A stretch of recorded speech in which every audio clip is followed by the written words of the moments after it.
The Textile Inquiry Committee says that we are getting much less cloth than we had even under a foreign government in the year 1938 to 39.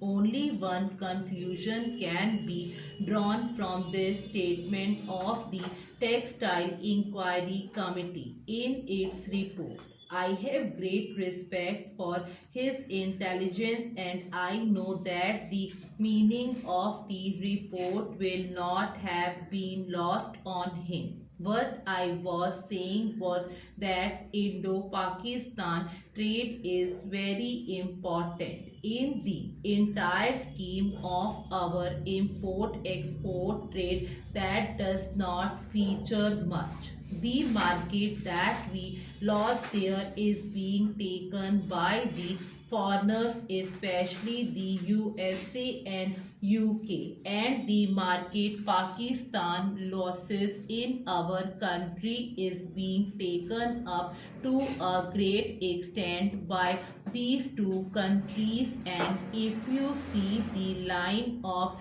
trade, the fall in the Indo-Pakistan trade has given rise to our trade with one or other of the foreign countries with regard to certain commodities.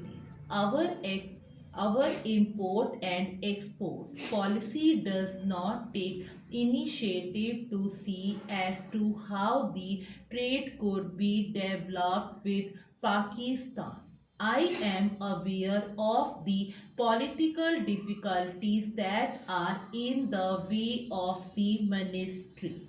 At the same time, it is the duty of the ministry to take initiative and bring home the fact that unless and until we put our trade between these two countries, where normal and natural economic ties have been disrupted on a proper footing, there will always be disadvantages on our side, and certain other interlopers will come in and take advantage of that situation in order to ruin our economy, and that precisely is what is happening today. If you carefully look into the developments in that connection, there is yet another problem of our relations with UK that calls for a separate treatment.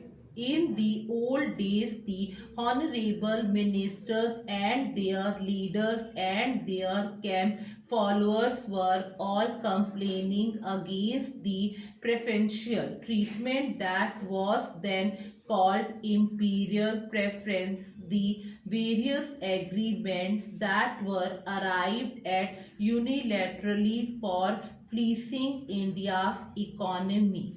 Times have changed, and no longer are we supposed to be in the British Empire. We are a Commonwealth country and a republic. But what about these preferences? Have they all been abolished? Who are deriving all the benefits out of them? That is a point which needs clarification. When